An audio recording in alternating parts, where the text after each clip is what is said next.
नमस्कार, आप सुन रहे हैं पिक मी मानवा। तो हमारी स्टोरी स्टार्ट होती है यूनिवर्सिटी से, जहां हम एक बहुत ही लग्जरियस और ग्रैंड होटल देखते हैं। एक 5 स्टार सुपर होटल जहां का सोप शायद तुम्हारे फोन से भी महंगा होगा। उसी वक्त सीन शिफ्ट होता है एक होटल रूम के अंदर, जहां बाथरूम में एक लड़की शावर ले रही होती है और रूम के अंदर एक आदमी खड़ा होता है जिसका नाम फैंग काय है। फैंग काय धीरे से उस लड़की का ड्रेस उठाता है और उसे एक अजीब और गंदी नियत से स्मेल करता है, बिल्कुल रेड फ्लैग वाला सीन। उसके फेस पर एक इविल स्माइल होती है और वो अपने आप से सोचता है, जी आओ, आखिर में मैं तुम्हें अपना बना ही लूंगा। टिपिकल विलन वाली सोच।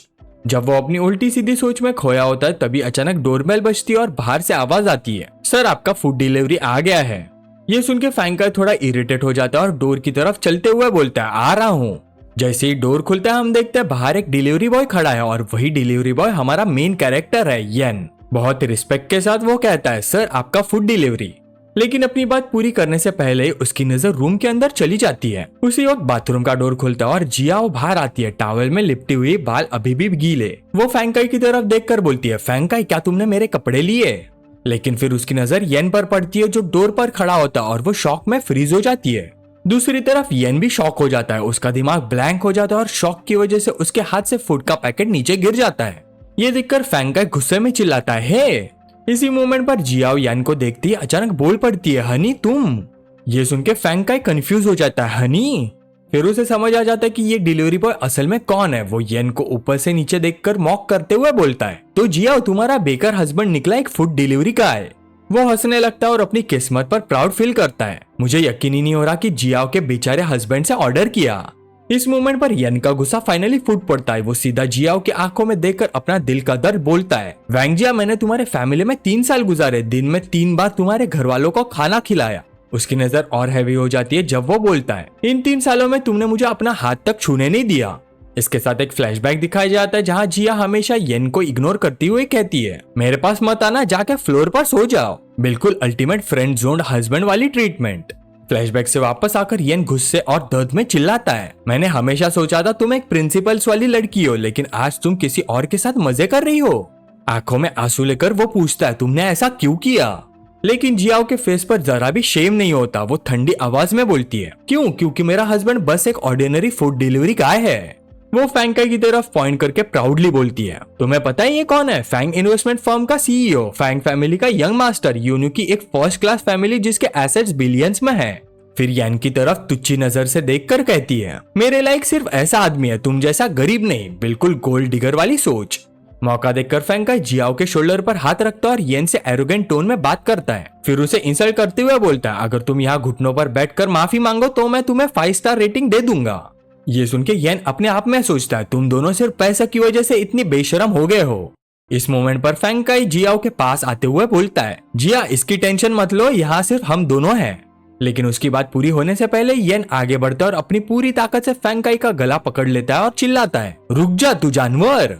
फैंग काय घुटने लगता है और दर्द में चिल्लाता है, दर्द हो रहा है, छोड़ो मुझे। ये देखकर जियाओ इसकी हेल्प करने के बजाय येन पर ही चिल्लाने लगती है, ये चैन तुम्हारी हिम्मत कैसी हुई उस पर हाथ उठाने की? और उसे थ्रेटन करते हुए कहती है, अगर तुम अभी यहाँ से नहीं गए तो मैं सिक्योरिटी बुला लूंगी। इस मोमेंट पर ये चैन अपनी वाइफ को उस आदमी को प्रोटेक्ट करते हुए देखकर अंदर से टूट जाता है।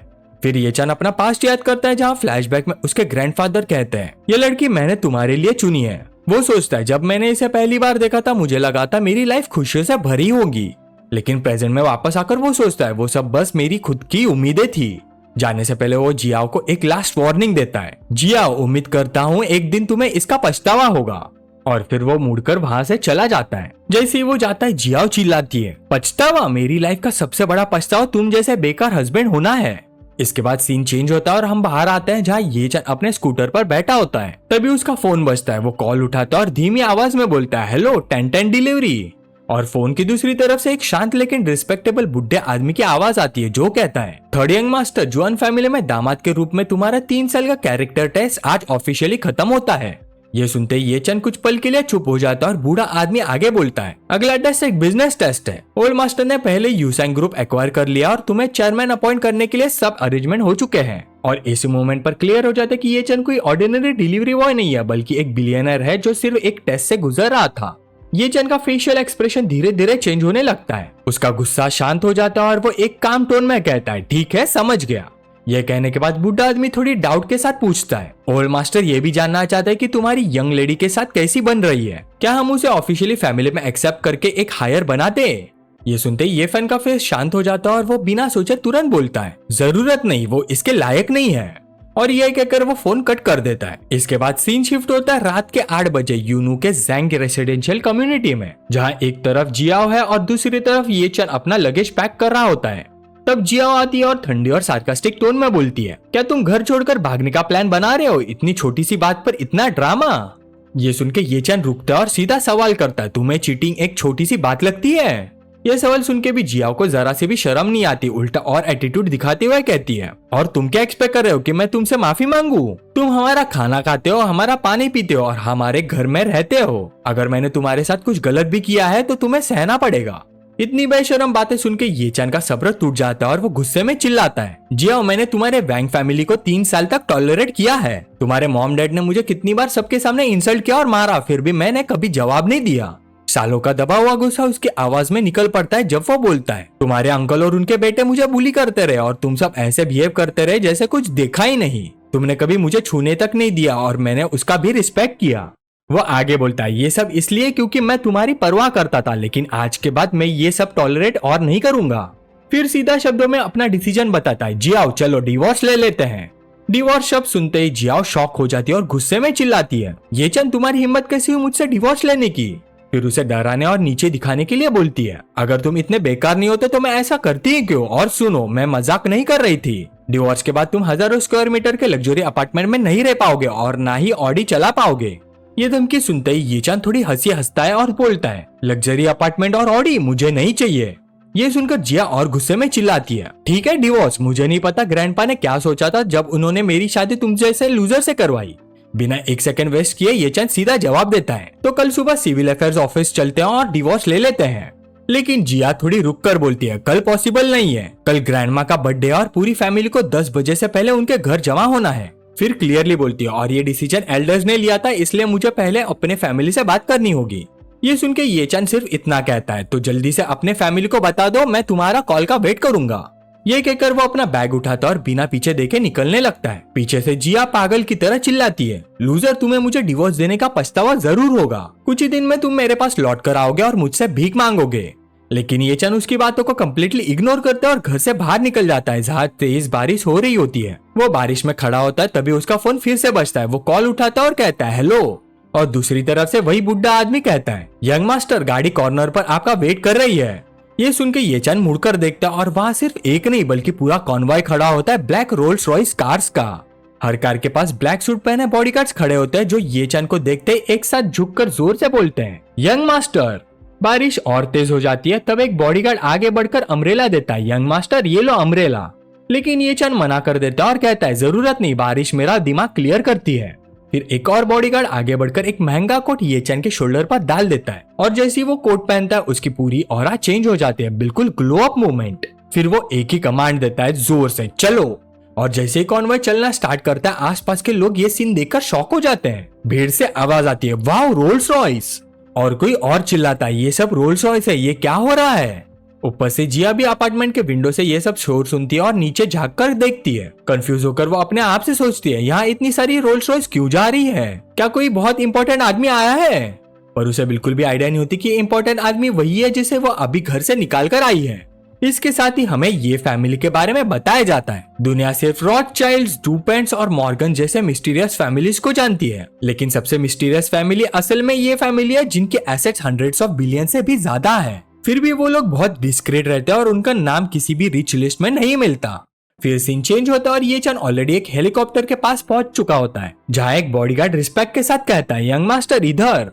यहाँ हमें बताया जाता है कि ये फैमिली अपने हायर्स को कैसे ट्रेन करती है। नेक्स्ट जनरेशन के कैंडिडेट्स का सिलेक्शन और टेस्ट उनके 3 साल की एज से ही स्टार्ट हो जाता है। 5 साल की एज तक वो मार्शल आर्ट्स, पियानो और वायलिन एक साथ सीख लेते हैं और 18 साल की एज तक वो एक अमेरिकन यूनिवर्सिटी के बिजनेस स्कूल का 5 साल का प्रोग्राम कंप्लीट कर चुके होते हैं। लेकिन सिर्फ पढ़ाई ही नहीं, उनके कैरेक्टर को शेप देने के लिए फैमिली के एल्डर्स उन्हें स्पेशल टेस्ट देते हैं। उसके बाद ये चंद को वो दिन याद आता है 3 साल पहले का, जब ये फैमिली एस्टेट पर उसके ग्रैंडफादर ने उसे ऑर्डर दिया था, ये चंद मैं तुम्हारी शादी वैंग फैमिली के साथ अरेंज कर रहा हूँ जो यूनू की एक सेकंड क्लास फैमिली है। प्रेजेंट में वापस आकर हेलीकॉप्टर में बैठे हुए ये चैन सोचता है, तब मैंने यह टेस्ट अपनी मर्जी से एक्सेप्ट किया था, लेकिन अब सब खत्म हो चुका है। कुछ देर बाद हेलीकॉप्टर एक पैलेस जैसी मेंशन पर लैंड करता है और गार्ड्स उसे रिसीव करता है। Young master welcome back. और इस तरह वो अपने असली घर और अपनी असली पहचान में वापस आ चुका है। मेंशन की तरफ देखते हुए वो सोचता है ये चैन वापस आ गया है। सीन फिर चेंज होता है अगले दिन सुबह 10 बजे यूनो के विला एरिया में, जहाँ वैंग फैमिली की ओल्ड लेडी का बर्थडे सेलिब्रेट हो रहा होता है। सब लोग उन्हें विश कर रहे होते हैं, ग्रैंडमा हैप्पी बर्थडे। तब भीड़ में से ग्रैंडमा जिया को पूछती है, अरे जिया वो लूजर ये चैन नहीं आया। जिया थोड़ी हेजिटेट करती है और कहती है शायद काम पर गया होगा। ये सुन के जुआन जानी और जुआन माओ हंस पड़ते हैं और बोलते हैं काम फूड डिलीवरी करने गया होगा। वैंग जानी गुस्से में बोलता है वह हमारी वैंग फैमिली पर एक दाग है। एक बार उसने मेरी मर्सिडीज को ठोक दिया था और मुझे अपने फ्रेंड्स को बताने की हिम्मत नहीं हुई कि वो हमारा रिलेटिव है। ये सब सुन के ओल्ड लेडी वैंग गुस्से से भड़क उठती है और ऑर्डर देती है उसे अभी तुरंत बुलाओ, उसे जरा भी तमीज नहीं है। ग्रैंडमा को गुस्सा देखकर जिया पैनिक हो जाती है और बोलती है ग्रैंडमा आज वो इसलिए नहीं आए क्योंकि हम डिवोर्स लेने वाले हैं। ये सुनते ही ग्रैंडमा शॉक होकर चिल्लाती है, क्या डिवोर्स? किसने तुम्हें डिवोर्स की परमिशन दी? क्या तुम भूल गई कि तुम्हारी शादी तुम्हारे लेट ग्रैंडफादर ने अरेंज की थी? ये सुन के जिया तुरंत अपना रोना धोना स्टार्ट कर देती है और वो घुटनों पर गिरकर बोलती है ग्रैंडमा मैं ग्रैंडपा की लास्ट विश के खिलाफ नहीं जा सकती, लेकिन ये चैन ने हद पार कर दी है, वो बाहर किसी और औरत के साथ अफेयर कर रहा है।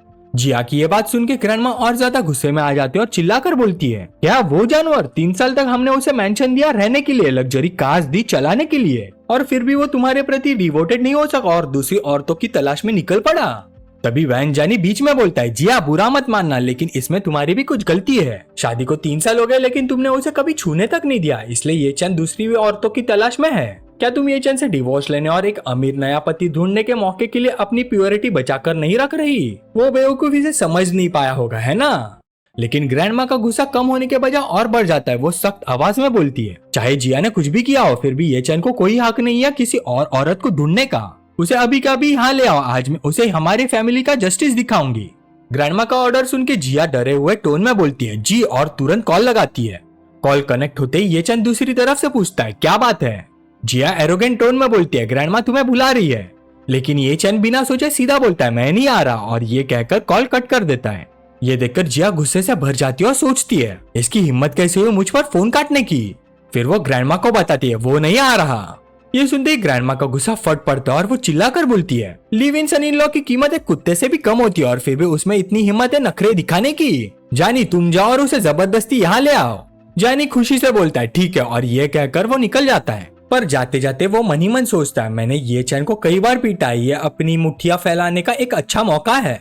जॉनी के जाने के बाद ग्रैंडमा सबको एड्रेस करती है और बोलती है आज मैंने तुम सबको जल्दी इसलिए बुलाया क्योंकि कल ह्यूसेंग ग्रुप में एक नया चेयरमैन आया है, पर किसी को नहीं पता कि वो कौन है या कहां से आया है। फिर वो एक्सप्लेन करती है अभी हम 70 मिलियन के फंडिंग डील पर बात कर रहे हैं, लेकिन कॉन्ट्रैक्ट अभी साइन नहीं हुआ है।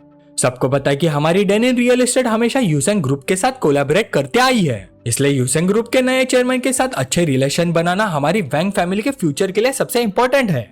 दूसरी तरफ सीन चेंज होता है जहां हम ये चैन को देखते हैं और उसका बॉडीगार्ड थोड़ा कंफ्यूज होकर पूछता है यंग मास्टर आप अभी भी डिलीवरी वाले कपड़े क्यों पहने हुए हो?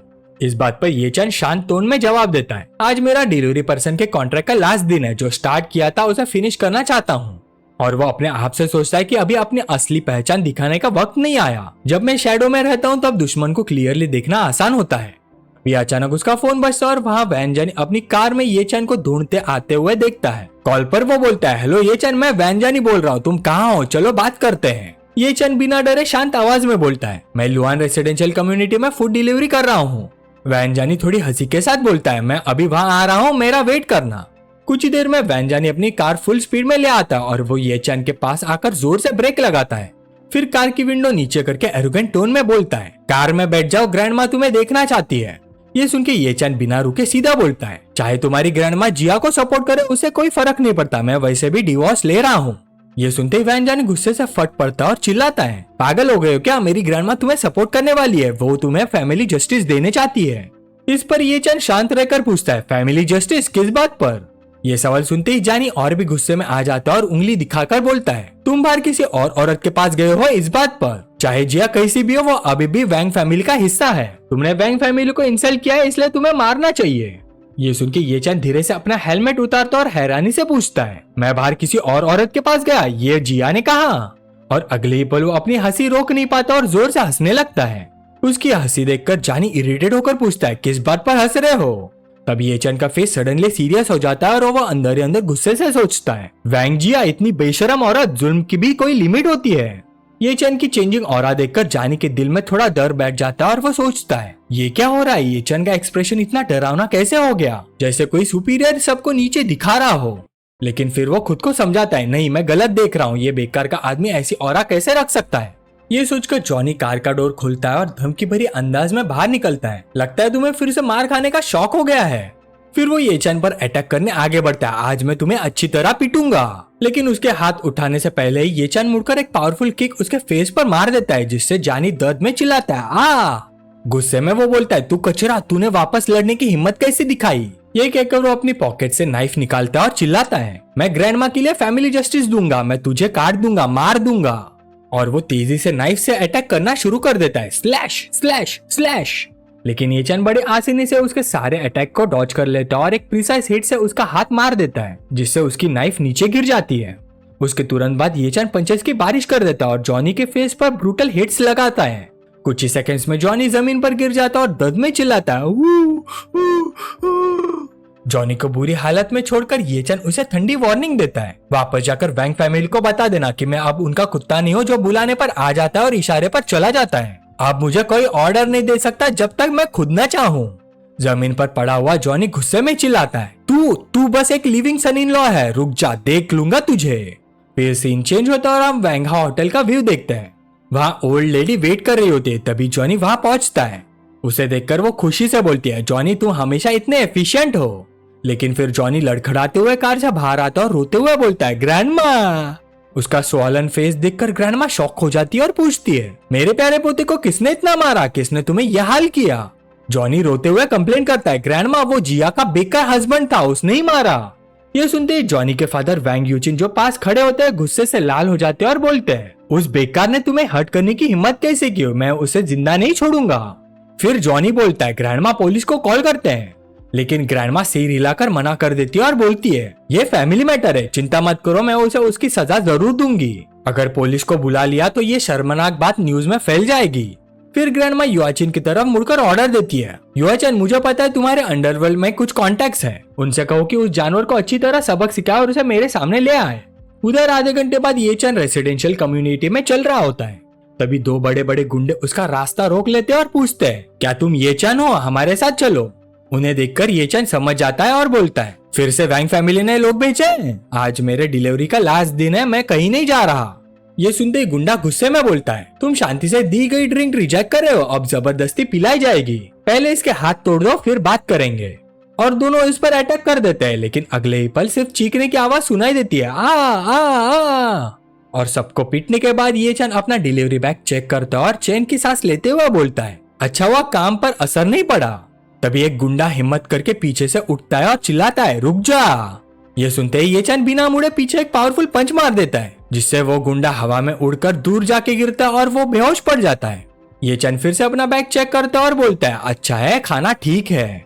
इसके बाद वो अपने स्कूटर पर बैठता है और अगले डेस्टिनेशन की तरफ निकलते हुए बोलता है, बस एक लास्ट ऑर्डर रह गया है। उधर वैंग यांग घबराकर अपनी माँ को बताता है, मॉम जो प्रोफेशनल फाइटर्स मैंने हायर किए थे उन्हें भी ये चन ने हरा दिया। ओल्ड मैडम वैंग शॉक और गुस्से से भर जाती है, क्या कोई नहीं है जो उस जानवर को संभाल सके? पास खड़े गेस्ट हैरानी में बात करते हैं, हे भगवान, क्या वो बेकार दामाद सच में मार्शल आर्टिस्ट हो सकता है? तब एक बुजुर्ग आदमी बोलता है, मैडम मिस्टर माकुन आए हैं, टू ऑन डिलीवरी के जनरल एजेंट, आपको बर्थडे विश करने। ये नाम सुनते ही वैंग यांग बोलता है, क्या ये चैन का बॉस नहीं है? मॉम मेरे पास एक आइडिया है। माकुन महंगी वाइन लेकर अंदर आता है और रिस्पेक्ट के साथ बोलता है, मैडम सुना है आपको वाइन पसंद है, ये 1990 रोमा ने आपके लिए, हैप्पी बर्थडे, आप लंबी और हेल्दी लाइफ जियो।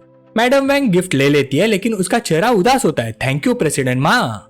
माकुन उसका मुंह नोटिस करता है, मैडम वैंग क्या बात है, आप परेशान लग रही है। मैडम वैंग गहरी सांस लेकर बोलती है, प्रेसिडेंट माँ शायद आप हंसेंगे, लेकिन हमारी वैंग फैमिली एक सीरियस फैमिली प्रॉब्लम से फेस कर रही है। वैंग यांग बीच में बोल पड़ता है, ये सब ये चैन की वजह से है, वो लिविंग दामाद। माकुन शॉक हो जाता है, क्या उसने चीट किया और आपकी यंग मास्टर को भी हर्ट कर दिया? इस लिविंग सन इन लॉ की इतनी हिम्मत कैसी हुई कि उसने वैंग फैमिली को इतना प्रोवोक किया? वो सोचता है, फिर बोलता है, अफसोस है मेरे पास यहाँ ज्यादा कनेक्शंस नहीं है, वरना मैं उस नालायक को सबक सिखा देता। वैंग यांग तुरंत बोलता है, नहीं प्रेसिडेंट माँ, आप मदद कर सकते हो, वो तुम्हारा एम्प्लॉय टू ऑन डिलीवरी में काम करता है। माकुन हैरान रह जाता है, ये चन एक डिलीवरी एम्प्लॉय है। फिर उसके फेस पर एक कॉन्फिडेंट स्माइल आ जाती है, प्रेसिडेंट वैंग ये मैटर मुझे दे दीजिए। माकुन तुरंत फोन करता है, हेलो लिटिल काय, एम्प्लॉय येचन का नंबर और लोकेशन चेक करो, अभी उसे एक ऑर्डर असाइन करो, लोकेशन ग्रैंड जुआन होटल। 15 मिनट बाद येचन होटल के बाहर पहुंचता है और कॉल करता है, मिस्टर मा आपका डिलीवरी आ गया है, मैं होटल एंट्रेंस पर हूँ। माकुन ठंडी आवाज में बोलता है, अंदर ले आओ।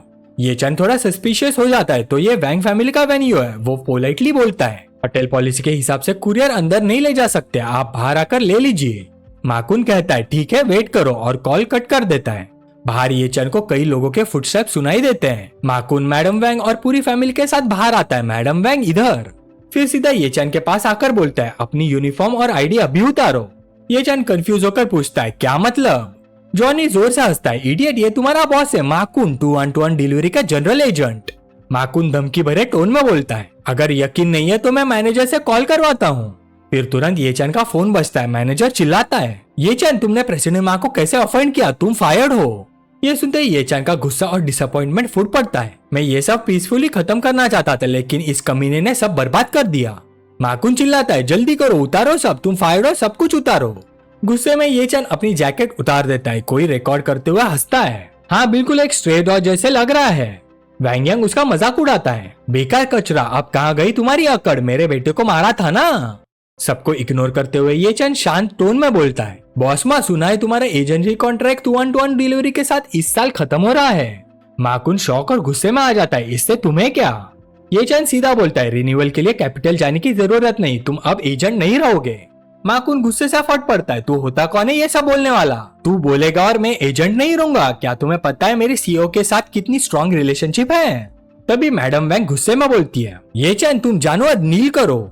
फिर सबके सामने अनाउंस करती है, आज मैं सबके सामने तुम पर फैमिली जस्टिस लागू करूंगी, पहले तुमने जिया के साथ धोखा किया, फिर मेरे पोते को मारा। येचन सीधा मना कर देता है, ओल्ड लेडी सपने देखना बंद करो, मैं क्यों घुटनों पर बैठूंगा। मैडम वैंग उसे उसका पास्ट याद दिलाती है, 3 साल पहले जब तुम हमारी फैमिली में आए थे तुमने खुद प्रॉमिस किया था, मैं तुमसे पूछती हूँ क्या वो प्रॉमिस अभी भी वैलिड है, कि अगर तुमने वैंग फैमिली को नुकसान पहुंचाया तो तुम हमारी फैमिली का जस्टिस एक्सेप्ट करोगे। येचन सीधा खड़ा रहता है बिना डरे, जो मैं येचन बोलता हूँ वो हमेशा वैलिड होता है। मैडम वैंग तुरंत ऑर्डर देती है, अच्छा वैंग फैमिली का जॉइंट ड्रैगन रूलर लेके आओ। कुछ ही देर बाद वो लोग एक चमकता हुआ गोल्डन ड्रैगन रूलर ले आते हैं, बिल्कुल अल्टीमेट फैमिली ड्रामा वेपन। इस पनिशमेंट वेपन के बारे में बताया जाता है कि अगर इससे फेस पर मारा जाए तो कम से कम 3 दिन तक दर्द रहता है, और अगर कुछ और बार मारा जाए तो मांस तक सड़ने लगता है। मैडम वैंग गुस्से में ऑर्डर देती है, इसे 20 बार मारो। वैंग यांग रूलर पकड़ लेता है, जी। तब जिया के फादर वैंग जी आगे बढ़ते हैं और बोलते हैं, मदर गलती मेरी है, मैंने अपने दामाद को ठीक से डिसिप्लिन नहीं किया, मुझे इसे खुद सबक सिखाने दीजिए। लेकिन उसी वक्त जिया खुद आगे आती है और अपने फादर के हाथ से रूलर छीन लेती है, मैं मारूंगी, वो मेरा हस्बैंड है, मैं ही उसे मारूंगी। ये देखकर येचन का एक्सप्रेशन चेंज हो जाता है, उसके फेस पर एक सार्कास्टिक स्माइल आ जाती है। वो सीधा जिया की हिपोक्रेसी पर अटैक करता है, पहले तुमने चीट किया, फिर मुझे ही चीटिंग का ब्लेम दे दिया, इतना भी काफी नहीं था, अब तुम मेरा फेस भी थप्पड़ से तोड़ना चाहती हो। वो रुकता नहीं बल्कि अपनी सार्काज़म और बढ़ा देता है, वाह क्या बीवी है मेरी, सच में मैंने एक सेंचुरी में एक बार मिलने वाली पवित्र पत्नी से शादी की है। ये कड़वी सच्चाई सुनते ही जिया का फेस गुस्से से लाल हो जाता है, लेकिन अगले ही पल अपनी ईगो सेटिस्फाई करने और पावर दिखाने के लिए वो जोर से अनाउंस करती है, वो मेरा हस्बैंड है, अगर कोई उसे मारेगा तो वो हक सिर्फ मेरा है।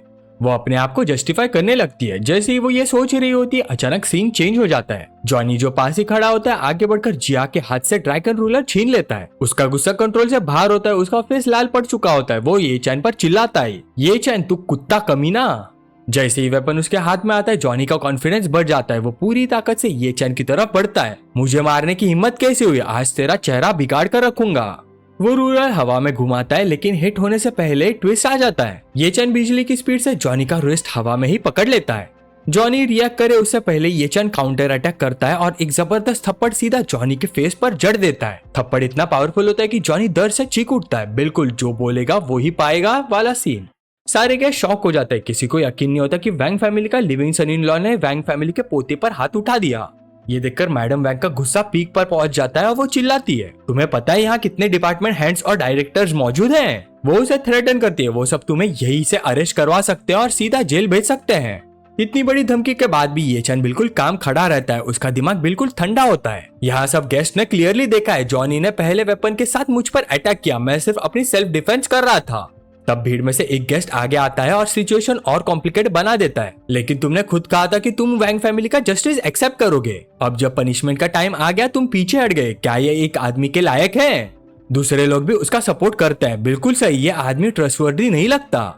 ये चन उन्हें बीच में रोकता है और अपनी कंडीशंस रखता है। मैं वैंग फैमिली का जस्टिस तब एक्सेप्ट करूंगा जब मैंने सच में कुछ गलत किया हो। ये सुनते ही मैडम वैंग फट पड़ती है। तुमने जिया के पीछे औरतों के साथ चक्कर चलाया और मेरे पोते को मारा, क्या ये काफी नहीं है? अब ये चन का सब्र खत्म हो जाता है, वो सबके सामने सच रख देता है। इन 3 सालों में मैंने जिया से दिल से प्यार किया, मेरा ध्यान कभी इधर उधर नहीं गया। फिर वो जोर से बोलता है, मैं असली सच बताऊंगा, चीट करने वाली तुम्हारी ग्रैंड डॉटर है। कल वो फैंकाई के साथ होटल में रूम लेकर गई थी, चाहो तो रूम रिकॉर्ड चेक कर लो। ये नाम सुनते ही भीड़ में हंगामा मच जाता है, सब लोग एक साथ शॉक में बात करने लगते हैं। फैंकाई, फैंग फैमिली का सेकंड यंग मास्टर। कोई और बोलता है, मैंने पहले ही सुना था कि वैंग फैमिली फैंग फैमिली से रिश्ता जोड़ना चाहती है, लगता है सच है। गॉसिप तेजी से फैलने लगती है। अपने रेपुटेशन को गिरते हुए देख जिया घबरा जाती है और तुरंत कवर अप करने लगती है। वो अपनी ग्रैंडमा और सबको बोलती है, इसकी बकवास पर ध्यान मत दो, कल मैं फैंकाई के साथ सिर्फ बिजनेस डिस्कस करने मिली थी। सबको पता है कि हमारी जिन चैन रियल एस्टेट अभी कैपिटल रेस कर रही है, मैं फंड रेजिंग डिस्कस करने गई थी। ये चैन तुरंत काउंटर करता है, बिजनेस डिस्कस करने के लिए तुम्हें होटल रूम लेना पड़ा, बात करने के लिए टावल में आना जरूरी था। वो भीड़ की तरफ इशारा करता है, क्या तुम सबको बेवकूफ समझती हो? एटमॉस्फेयर गर्म होता जा रहा होता है, तभी अचानक कुछ लोग डोर की तरफ देखकर चिल्लाते हैं, अरे यंग मास्टर फैंग आ गया। कोई और हंसता है, परफेक्ट टाइमिंग, अभी उसी की बात कर रहे थे और वो आ भी गया। फैंग का एंट्री लेता है और पूछता है, यहाँ क्या हो रहा है? फैंकाई को देखते ही जिया तुरंत उसके पास दौड़ती है और बिचारी बनने का ड्रामा करती है। यंग मास्टर फैंग, ये लिविंग सनी-इन-लॉ मुझे जबरदस्ती आपके साथ अफेयर का इल्जाम लगा रहा है। वो रिक्वेस्ट करती है, जल्दी सबको बताइए कि कल मैं सिर्फ आपसे बिजनेस डिस्कस करने आई थी। ये सुनते ही फैंग का अंदर से गुस्से से जल उठता है। ये बेकार आदमी ने मेरा और जिया का अफेयर सबके सामने एक्सपोज कर दिया, लेकिन बाहर से काम रहकर वो सबको एड्रेस करता है। प्लीज सब लोग इस बेकार ये चन की बातों पर ध्यान मत दो, मैं और जिया बिल्कुल इनोसेंट है। वो एक्सप्लेन करता है, कल वो सिर्फ मुझे एक डॉक्यूमेंट देने आई थी। फिर पूरे एरोगेंस के साथ वो ये चन की तरफ मुड़कर चैलेंज करता है, तुम कह रहे हो कि मेरा जिया के साथ अफेयर है, क्या तुम्हारे पास कोई प्रूफ है, वीडियो या फोटो? ये बोलकर वो अंदर ही अंदर खुश होता है, क्योंकि उसे पता है कि सारे सबूत ऑलरेडी डिलीट हो चुके हैं। अब देखते हैं ये बेकार दामाद क्या बोलता है। अपनी बात को और स्ट्रॉन्ग बनाने के लिए फैंकाई सबके सामने एक नई कहानी बता देता है। किसने सोचा था कि इसका एटीट्यूड इतना खराब होगा, इसने मेरा ऑर्डर किया हुआ खाना जमीन पर फेंक दिया। फिर कंक्लूड करता है, इसलिए मैंने इसे 1 स्टार रेटिंग दी, इसी वजह से ये इतना गुस्सा है। अपनी बात प्रूव करने के लिए वो तुरंत भीड़ में माकुन की तरफ इशारा करता है। बाई चांस 2-1-2-1 डिलीवरी के जनरल एजेंट बॉस माँ भी यही है। वो बॉस माँ से कहता है, बॉस माँ प्लीज कल के डिलीवरी रिकॉर्ड्स चेक कीजिए। ये सुनते ही बॉस माँ अपना फोन निकालता है और चेक करके बोलता है, यंग मास्टर फैंग बिल्कुल सही कह रहे हैं, कल इसे सच में 1 स्टार रेटिंग मिली थी। ये सुनते ही वहाँ मौजूद गेस्ट ये चैन को तुच्छी नजरों से देखने लगते हैं और कमेंट्स करने लगते हैं।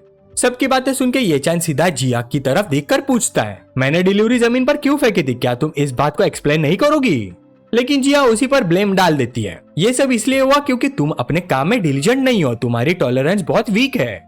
उसके मुंह से ये बात सुनते ही ये चैन जोर जोर से हंसने लगता है। वो हंसते हुए एक इनडायरेक्ट टॉन्ट देता है, वाह क्या बात है, काम में डिलीजेंट नहीं, कैसी टॉलरेंस। फिर अपने मन में सोचता है, ये चैन अब भी तुम इस सेल्फ सेंटर्ड औरत से क्या एक्सपेक्ट कर रहे हो?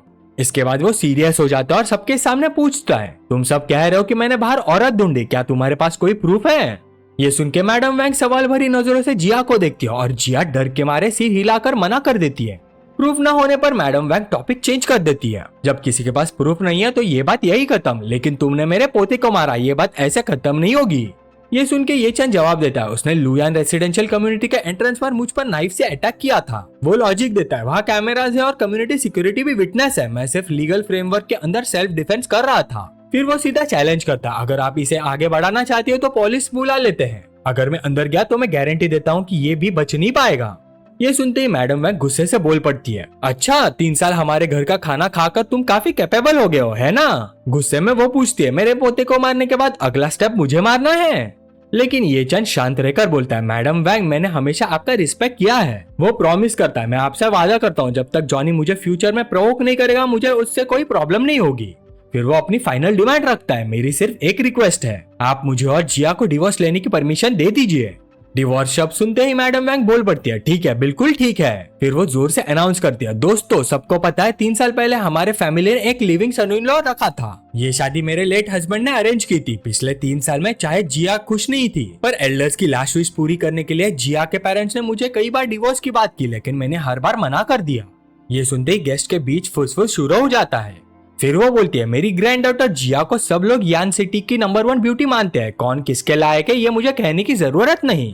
फिर वो अपना फाइनल डिसीजन अनाउंस करती है, आज इस ये चन ने मेरे पोते को मारा और मेरी ग्रैंड डॉटर और हमारी फैमिली फ्रेंड फैंकाई के पर झूठे इल्जाम लगाए, इसलिए मैं डिसाइड करती कि अब मैं अपने लेट हस्बैंड की लास्ट विश का सम्मान नहीं करूंगी। मैं अनाउंस करती कि आज से ये चन हमारी वैंग फैमिली का दामाद नहीं रहा, आज से उसे हमारी वैंग फैमिली से निकाल दिया जाता है।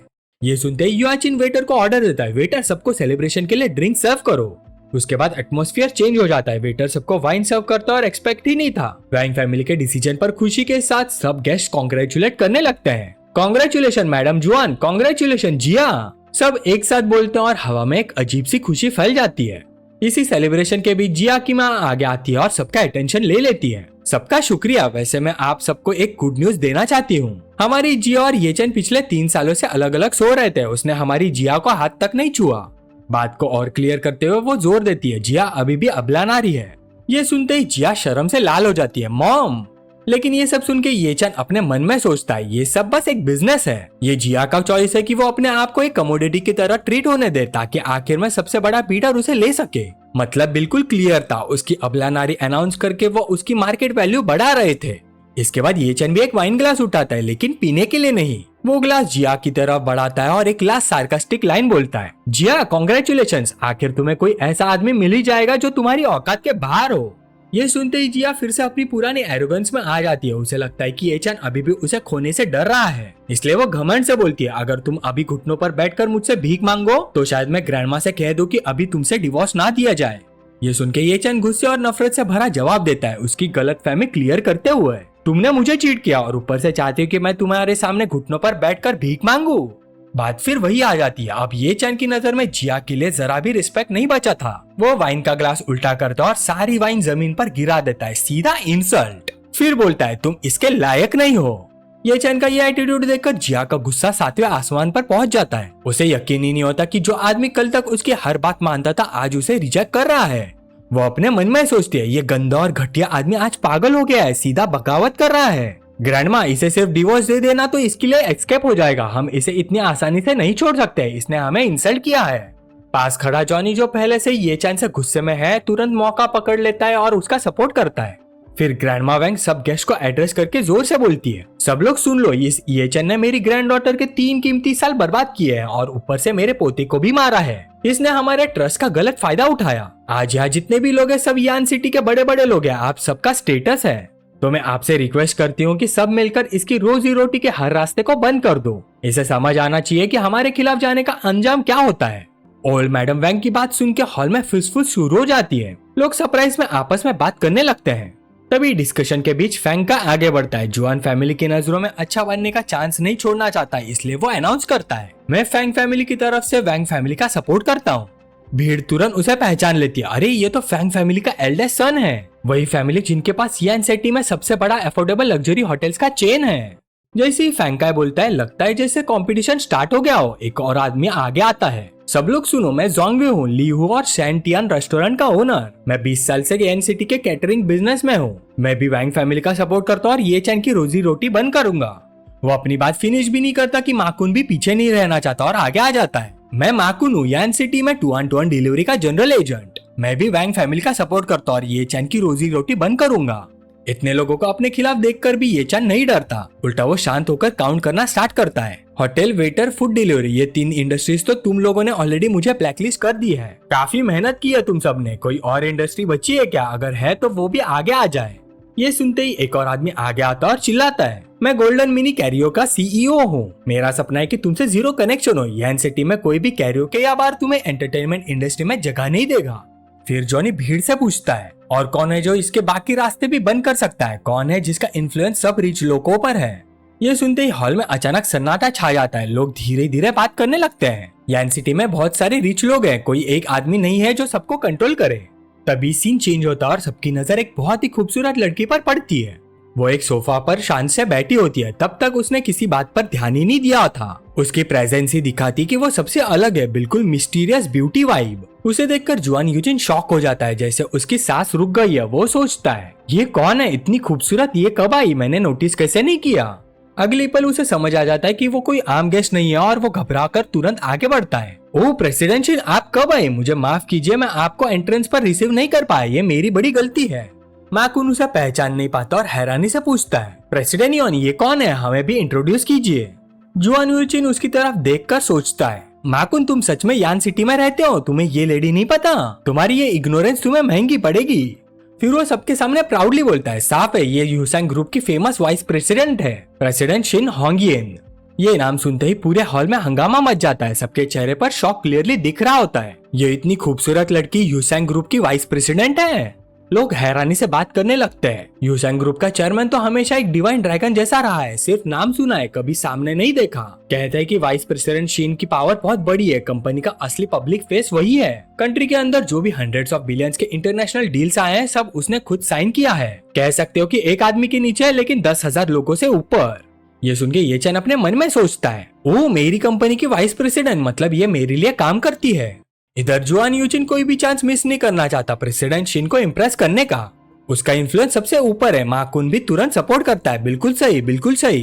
प्रेसिडेंट शिन की ब्यूटी के साथ साथ वो शायद एक ऐसी इंसान है जिसे यान सिटी के सारे रिच लोग जानना चाहते हैं।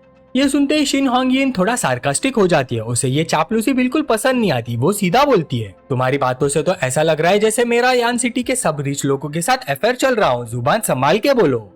ये तीखी बात सुन के माकुन घबरा जाता है और तुरंत माफी मांगने लगता है, सॉरी मेरी जुबान फिसल गई, मेरा वो मतलब नहीं था। लेकिन बाहर से माफी मांगते हुए भी अंदर से वो कुछ और ही सोच रहा था। अपने होठों को चाटते हुए उसके दिमाग में गंदी सोच आती है। तभी जुआन यूचिन बोलता है, प्रेसिडेंट शिन प्लीज एक्शन लीजिए और इस ये चैन की रोजी रोटी बंद कर दीजिए, आपका एक शब्द ही काफी होगा। साथ ही साथ वो मन में कैलकुलेट करता है, हमारी वैंग फैमिली ने रिसेंट में इस वाइस प्रेसिडेंट शिन को काफी बेनिफिट दिया है ताकि यूसैंग ग्रुप से 70 मिलियन का फंडिंग मिल सके। उम्मीद है वो हमारा सपोर्ट करेगी। उधर शिंग होंगिन अपने बैग से लॉलीपॉप निकालती है और अपने होठों के बीच रख लेती है। उसका स्टाइल बिल्कुल केयरफ्री होता है। ये देखते ही वहाँ मौजूद सारे आदमी पागल हो जाते हैं। सब अपने लाइटर्स निकल कर आगे बढ़ते हैं, इस उम्मीद में कि सबसे पहले वो उसकी लॉलीपॉप जलाए और उसका अटेंशन पाए। लेकिन शिन होंगियन सबको इग्नोर कर देती है, जैसे वो एग्जिस्ट ही नहीं करते। अपनी उंगली से इशारा करके वो भीड़ में खड़े ये चैन को बुलाती है, इधर आओ। ये देखकर ये चैन सोचता है, मेरी कंपनी की ये वाइस प्रेसिडेंट जिसे मैं कभी मिला नहीं, काफी इंटरेस्टिंग है, सबको छोड़कर मुझे बुला रही है। फिर वो पूछता है क्या चाहिए। शिनयून सीधा ऑर्डर देती है, मेरा लॉलीपॉप जलाओ। ये सुनते ही सब लोग शॉक हो जाते हैं। लोग आपस में बात करने लगते हैं। प्रेसिडेंट शिन ने उस बेकार आदमी से लॉलीपॉप जलाने को कहा। हम सब यहाँ खड़े हैं, फिर भी उसने उसे चूज किया। इस बेकार आदमी में ऐसा क्या स्पेशल है? शायद वो उसे इंसल्ट करना चाहती है। लेकिन सबको शॉक करते हुए ये चैन सीधा मना कर देता है, मेरे पास लाइटर नहीं है। लोग और भी शॉक हो जाते हैं, इसके पास लाइटर नहीं है? इतने सारे लोगों के पास लाइटर है, पूछ नहीं सकता क्या? ये तो ओपनली यांग सिटी की टॉप गॉडेस शिनयून को रिजेक्ट कर रहा है, इतनी हिम्मत। ये सुनते ही शिनयून अपनी सीट से उठती है और सीधा ये चैन की तरफ चलती है। उसके फेस पर अलग ही एक्सप्रेशन होता है। बिल्कुल पास आकर वो पूछती है, नाम? ये सुन के ये चैन पूछता है, कौन सा नाम?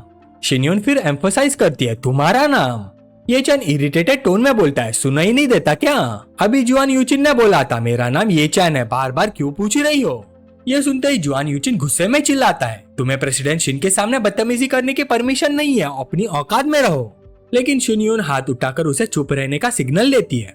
उसे ये चैन का ये एटीट्यूड पसंद आ रहा होता है। वो और पास आ जाती है, इतने पास कि उसके बीच का डिस्टेंस लगभग 0 हो जाता है। वो अपने हाथ ये चैन के चेस्ट पर रखती है और बोलती है, ये चैन तुम्हारा सरनेम हमारे नए अपॉइंटेड चेयरमैन के सरनेम जैसा है। इस कोइंसिडेंस की वजह से मैं तुम्हें एक चांस देना चाहती हूँ। वो उसे ऊपर से नीचे तक देखकर धीरे से बोलती है, ध्यान से देखो, तुम तो काफी अच्छे लगते हो, तुम में कुछ तो बात है। मेरी बात मान लो, मैं तुम्हें अपना पर्सनल बॉडीगार्ड बना दूंगी, क्या कहते हो? ये सुनते ही पूरे हॉल में हंगामा मच जाता है। लोग चिल्लाते हैं, प्रेसिडेंट शिन उस ये चैन को बचाने की कोशिश कर रही है, हम उसकी लाइफ बर्बाद करना चाहते हैं और वो उसे जॉब दे रही है। इतनी खूबसूरत और पावरफुल लड़की का पर्सनल बॉडीगार्ड बनना, क्या प्रेसिडेंट शिन का दिल उस पर आ गया है? दूर खड़ी जिया ये सब देखकर गुस्से और कंफ्यूजन से जल रही होती है। उसे समझ नहीं आ रहा होता कि ये पावरफुल लेडी उस आदमी को क्यों बचा रही है जिसको वो खुद निकालना चाहती है। ये शिनयून क्या चाहती है? इस हंगामे के बीच अचानक जुआन यूचिन के दिमाग में एक घंटी बजती है। उसे एक बात क्लिक होती है, यूसन ग्रुप के नए चेयरमैन का सरनेम भी ये है। अपनी क्यूरियोसिटी कंट्रोल ना करते हुए वो तुरंत पूछ लेता है, प्रेसिडेंट शिन, क्या मैं चेयरमैन ये का पूरा नाम जान सकता हूँ? ये सीधा सवाल सुनते ही शिनयून थोड़ी डिफेंसिव हो जाती है। सच तो ये था कि वो खुद भी ये नहीं जानती थी, लेकिन अपनी इग्नोरेंस छुपाते हुए और कॉन्फिडेंस दिखाते हुए बोलती है, सॉरी चेयरमैन, ये अभी नहीं चाहते कि ज्यादा लोग उनके बारे में जाने। बाहर से कॉन्फिडेंट दिखने वाली शिनयून अंदर से डर रही होती है और सोचती है, मुझे खुद उस मिस्टीरियस चेयरमैन का नाम नहीं पता, अगर लोगों को पता चल गया तो मजाक बन जाएगा। उसकी हालत और फेक कॉन्फिडेंस देखकर ये चैन अंदर ही अंदर मुस्कुराता है और सोचता है, इसे मेरी आइडेंटिटी बिल्कुल नहीं पता, वरना ये मुझसे लॉलीपॉप जलाने को नहीं गई थी। सिचुएशन समझकर ये चैन सीधा पूछता है, प्रेसिडेंट शिन, आप मेरी लाइवलीहुड का क्या अरेंजमेंट करने वाली है? इस पर शिनयून बिना झिझक एक कंडीशन रख देती है और बोलती है, जब तक तुम अलग अलग जाके ओल्ड मैडम वैंग, वैंग जॉनी और अपनी वाइफ से घुटनों पर बैठकर माफी नहीं मांगते, तब तक मैं इंटरवीन नहीं करूंगी। उसके बाद मैं तुम्हें अपना पर्सनल बॉडीगार्ड रखूंगी, साल का 200,000 सैलरी के साथ। यह ऑफर सुनते ही लोगों के बीच फिर से बातें शुरू हो जाती हैं। लोग फुसफुस करते हैं, प्रेसिडेंट शिन उस ये चैन को बचाने की कोशिश कर रही है, क्यों? कोई कैलकुलेट करके बोलता है, सिर्फ झुककर माफी मांगने से ये ब्लैकलिस्ट से बच जाएगा और इतनी खूबसूरत प्रेसिडेंट शिन के बॉडीगार्ड भी बन जाएगा। ये सब सुन के दूर खड़ी जिया का गुस्सा और बढ़ जाता है। वो सोचती है, इस औरत को क्या हो गया, ये बार बार ये चैन को डिफेंड क्यों कर रही है? वो तुरंत अपनी ग्रैंड माँ के पास जाकर कंप्लेन करती है, ग्रैंड माँ, प्रेसिडेंट शिन आपके खिलाफ जाने की कोशिश कर रही है। लेकिन ओल्ड मैडम वैंग का रिएक्शन बिल्कुल अनएक्सपेक्टेड होता है। गुस्सा होने के बजाय शिनयून की चतुराई से इम्प्रेस होकर बोलती है, ये लड़की बहुत हाई लेवल प्लेयर है, इसलिए इतनी छोटी एज में यूसेंग ग्रुप की वाइस प्रेसिडेंट बनी है। वो सिचुएशन समझाते हुए कहती है, देखो ये बिना किसी को ऑफेंड किया किसी भी आदमी को अपना एडमायरर बना सकती है और उसे ग्रेटफुल फील करा सकती है। अब सबको लग रहा है कि ये चैन इस गोल्डन ऑफर को खुशी खुशी एक्सेप्ट कर लेगा। लेकिन तभी ये चैन का फेस बिल्कुल ठंडा हो जाता है और बिना किसी डाउट के सीधा बोल देता है, मैं मना करता हूँ। ये सीधा जवाब सुनते ही जिया की आंखें फट जाती है। शिनयून को भी यकीन नहीं होता, वो गुस्से और फ्रस्ट्रेशन में चिल्लाती है, फिर से बोलो। उसके दिमाग में ये बात बैठ ही नहीं रही होती, ये छोटा सा लिविंग सन इन लॉ मुझे सबके सामने रिजेक्ट कर रहा है। तभी अचानक सीन टर्न लेता है। ये चंद तेज कदम से आगे बढ़ता है और शिनयून के बिल्कुल पास जाकर उसका कान पकड़ लेता है। उसका कान खींचकर जोर से बोलता है, मैंने कहा मैं मना करता हूँ। ये देखकर शिनयून दर्द से चीख पड़ती है, आ!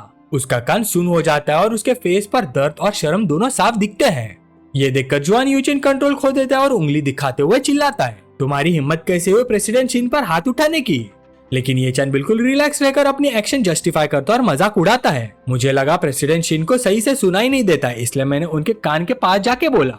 अपनी बेइज्जती देखकर शिनयून का गुस्सा कंट्रोल से बाहर हो जाता है। वो घूरकर ये चैन को चैलेंज करती है, ठीक है, बहुत ठीक, ये चैन तुम में हिम्मत है। अंदर ही अंदर वो गुस्से से जल रही होती है और सोचती है, ये बेकार दामाद अपने भले बुरे का फर्क नहीं जानता। अब बात सीधा धमकी तक पहुंच जाती है। वो ओल्ड मैडम की तरफ मुड़कर सबके सामने अनाउंस करती है, ओल्ड मैडम वैंग, मैं शिनयून यूसेंग ग्रुप की वाइस प्रेसिडेंट वैंग फैमिली का सपोर्ट करती हूँ और ये चैन के यान सिटी में जीने का हर रास्ते को बंद कर दूंगी। जैसे ये फाइनल अनाउंसमेंट होती है, वहाँ मौजूद गेस्ट ये चैन पर हंसने लगते हैं। एक आदमी टॉन्ट मारता है, ये चैन जैसा बेकार आदमी अब बॉडीगार्ड भी नहीं बन पाएगा। दूसरा आदमी हंसकर बोलता है, अब तो तुझे यान सिटी में जीने का कोई चांस नहीं मिलेगा। ये सब देखकर जिया के मन में सेटिस्फेक्शन आ जाता है और वो कहती है, तुमने खुद ही अपने पैर पर कुल्हाड़ी मार ली, तुम्हें चुपचाप सब सह लेना चाहिए था।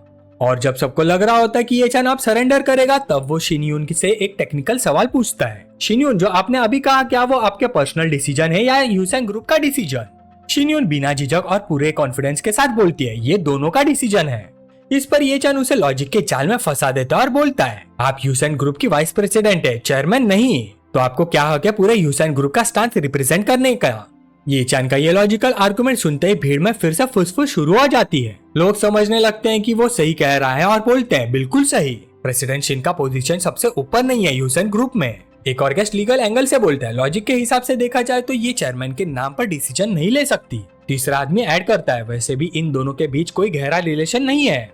ये सब सुन के शिनयून को लगता है कि वो फंस रही है, इसलिए अपनी इज्जत बचाने के लिए वो एक बड़ा झूठ बोलने का डिसाइड करती है और कहती है, ठीक है, मैं पहले ये नहीं कहना चाहती थी, लेकिन आज तुम सच जानकर मरना चाहते हो तो मैं सबको बता देती हूँ। असल में यूसेंग ग्रुप का नया चेयरमैन मेरा लवर है। ये सुनते ही असली चेयरमैन यानी ये चैन का दिमाग हिल जाता है। वो हैरानी से सोचता है, क्या मैं कब तुम्हारा लवर बन गया? शॉक में उसके मुंह से निकल जाता है, क्या? शिनयून अपने झूठ पर टिकती है और जोर देकर कहती है, मैंने कहा चेयरमैन, ये मेरा लवर है। ये सुन के ये चैन अपने मन में सोचता है, मेरे सामने ही मुझे अपना लवर बोल रही है, जरा भी शर्म नहीं है। यह हाइपर बोला सुनते ही हॉल में फिर से हंगामा मच जाता है। लोग एक दूसरे को देखकर बातें करने लगते हैं। तो वो मिस्टीरियस चेयरमैन ये असल में प्रेसिडेंट शिन का बॉयफ्रेंड है, इसलिए वो अचानक यान सिटी में आया है। तुरंत चापलूसी शुरू हो जाती है। प्रेसिडेंट शिन, आपने पहले क्यों नहीं बताया? अगर चेयरमैन ही आपके लवर है तो अब तो हम टेंशन फ्री हैं। जुआन यूचिन अपने मन में कैलकुलेट करता है और खुशी से भर जाता है। वैंग फैमिली ने ऑलरेडी शिनयून को पैसे दिए हैं। अगर वो चेयरमैन की लवर है तो 70 मिलियन की फंडिंग तो पक्का है। थोड़ी एम्बैरेस शिनयून अपना झूठ संभालते हुए कहती है, मेरा बॉयफ्रेंड काफी सीरियस है अपने काम को लेकर। वो हमेशा वर्क और पर्सनल लाइफ को अलग रखता है। बात यही खत्म नहीं होती, वो आगे बढ़कर सबसे कहती है, इसलिए मैं चाहती हूँ कि आप लोग इस बात को सीक्रेट रखें। ये सब ड्रामा देखकर ये चन अंदर ही अंदर हंस रहा होता है। सिचुएशन की आयरनी समझकर वो सोचता है, पहले इतने कॉन्फिडेंस से झूठ बोला, अब डर रही है कि कहीं सच बाहर ना आ जाए, इसलिए सीक्रेसी का एक्सक्यूज बना रही है। उसे हंसते देखकर शिनयून को इंसल्ट फील होता है। वो इरिटेट होकर पूछती है, तुम हंस क्यों रहे हो ये चैन? उसे रियलिटी चेक देने के लिए वो इनडायरेक्ट टॉन्ट मारता है, मैंने सुना है चेयरमैन ये ना सिर्फ बहुत अमीर है बल्कि हैंडसम और टैलेंटेड भी है। प्रेसिडेंट शिन थोड़ी अट्रैक्टिव तो है, लेकिन सवाल यह है कि क्या वो चेयरमैन की चॉइस बनेगी? शायद नहीं, है ना? ये सुनते ही शिनयून का ईगो हर्ट हो जाता है और वो और ज्यादा घमंड से अपनी कहानी बनाने लगती है। वो कहती है, चेयरमैन ये मुझे पहली नजर में ही पसंद करने लगे थे। उन्होंने साउथ ईस्ट एशिया में एक पूरा आइलैंड रेंट किया, एक ग्रैंड कन्फेशन अरेंज किया और घुटने पर बैठकर मुझे प्रपोज किया। ये बिल्कुल फिल्मी कहानी सुन के भीड़ वाव बोलती है और इम्प्रेस हो जाती है। लेकिन असली चेयरमैन ये चन ये सब सुन के शॉक हो जाता है और सोचता है, ये औरत कहानी बनाने में एक्सपर्ट है क्या? फिर वो थक कर बोलता है, बस करो, मुझे तुमसे आर्ग्यू नहीं करना। इस पॉइंट पर ये चन अपना फोकस शिफ्ट करता है और सीधा जिया की तरफ देखकर बोलता है, जिया चलो अभी सिविल अफेयर ऑफिस चलते हैं और डिवोर्स प्रोसीजर स्टार्ट करते हैं। ये सुन के जिया भी गुस्से में बोलती है, ठीक है चलो। लेकिन तभी जॉनी उसका रास्ता रोक लेता है। वो उन्हें इतनी आसानी से जाने नहीं देना चाहता और मजाक उड़ाते हुए बोलता है, इतनी जल्दी क्या है, बर्थडे बैंक्वेट का खाना खाकर जाना। जब थोड़ी देर में फीस्ट स्टार्ट होगा हम दरवाजे के पास तुम्हारे लिए एक बॉल भी रख देंगे। आखिर खाना खाने के बाद तुम्हें यान सिटी छोड़ना ही पड़ेगा। फिर जॉनी माकुन की तरफ मुड़कर पुरानी बात याद करता है, बॉस माँ तुम्हें थैंक्स बोलना पड़ेगा। वो सीन याद है जब तुमने ये चैन को बाहर कपड़े उतारने पर मजबूर किया था, बिल्कुल कुत्ते को ट्रेन करने जैसा था। माकुन भी खुश होकर बोलता है, यंग मास्टर जुआन आप ज्यादा तारीफ कर रहे हैं। तभी ये चैन फाइनल डिसीजन लेता है, माकुन का काम यही खत्म, अब और कोई ड्रामा देखने लायक नहीं। बिना टाइम वेस्ट किए वो तुरंत अपना फोन निकालता है और एक स्पेशल नंबर डायल करता है। दूसरी तरफ से एक रिस्पेक्टफुल बुढ़े आदमी की आवाज आती है, थर्ड यंग मास्टर। सीधा पॉइंट पर आते हुए ये चैन पूछता है, वह आदमी जो फूड डिलीवरी का काम करता है और हमेशा मेरे ग्रैंडफादर को खाना देने पर इंसिस्ट करता था, उसका नाम क्या था? फोन पर बूढ़ा आदमी तुरंत जवाब देता है, आप 2-on-2 डिलीवरी के सीईओ जॉन चू की बात कर रहे हैं। ये नाम सुनते ही ये चैन सीधा ऑर्डर देता है, हाँ वही, अभी तुरंत उसे कांटेक्ट करो और बोलो कि यान सिटी में 2-on-2 डिलीवरी की एजेंसी तुरंत रिवोक कर दे।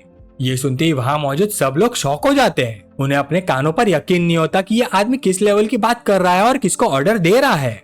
फोन की दूसरी तरफ से बूढ़ा आदमी बात कंटिन्यू करता है, हाँ वो हमेशा ओल्ड मास्टर से मिलना चाहता था और उनसे कनेक्शन बनाना चाहता था, तो वो जरूर खुशी से ये काम करेगा। वैसे भी अब उसकी नेटवर्थ 50 मिलियन से ज्यादा हो चुकी है, तो वो ओल्ड मास्टर के साथ टेबल शेयर करने के लायक है।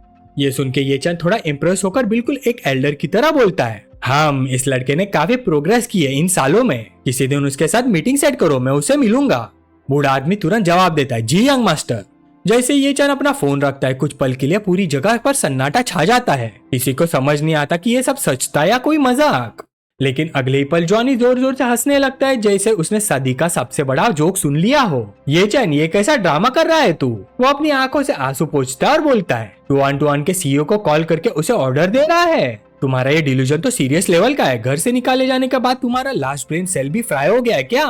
पूरा हॉल मजाक उड़ाते हुए हंस पड़ता है। सबको लगता है कि वो एक बेकार आदमी का लास्ट डेस्परेट ड्रामा देख रहे हैं। माकुन सिर हिलाकर हल्की सी हंसी के साथ बोलता है, बच्चे तू सीधा घुटनों पर बैठ जाता तो ठीक था, अब तूने पूरे शहर के सामने अपनी बेइज्जती करवा ली। वो गुस्से में बोलता है, तुम्हारा दादा एक सिंपल फार्मर है और सीईओ के पास बिलियंस की प्रॉपर्टी है, क्या वो तुम्हारे दादा के साथ बैठकर खाना खाएगा? क्या तुम सपना देख रहे हो क्या? जिया के मन में एक अजीब सी सेटिस्फेक्शन होती है। वो सोचती है, अगर कैपेबिलिटी नहीं हो तो नहीं है, ये ड्रामा करने की क्या जरूरत थी? लेकिन दूसरी तरफ शिनयून जो वहाँ खड़ी है उसकी नजर सिर्फ ये चैन पर टिकी हुई है। वो बाकी सबकी तरह उसे इग्नोर नहीं कर रही बल्कि कुछ गहरा सोच रही होती है। तभी अचानक माहौल को तोड़ते हुए माकुन का फोन बजता है। वो स्क्रीन को देखकर एक्साइटेड हो जाता है, सीईओ वू का कॉल। वो तुरंत फोन उठाता और चापलूसी शुरू करता है, सीईओ सर मैं अभी सोच रहा था कि इन दिनों आपको कॉल करूं ताकि कॉन्ट्रैक्ट रिन्यूअल डिस्कस कर सके। लेकिन फोन की दूसरी तरफ से सीईओ की गुस्से भरी आवाज आती है जो सारी इल्यूजन्स को तोड़ देती है। मैं स्पेसिफिकली तुम्हें यह बताने के लिए कॉल कर रहा हूँ कि यान सिटी में तुम्हारी एजेंसी रेटिंग रिवोक कर दी गई है। ये सुनते ही माकुन के पैरों के नीचे से जमीन खिसक जाती है। उसे समझ नहीं आता कि क्या हो गया और वो गहरे शॉक में चला जाता है। अगर आपको वीडियो पसंद आई तो लाइक और शेयर जरूर करना और सब्सक्राइब करो पिकमी को, ताकि आपको मिलती रहे डेली मानवा की कहानियां हिंदी में। अगला पार्ट और भी इंटरेस्टिंग होगा, तो मिलते हैं नेक्स्ट वीडियो में।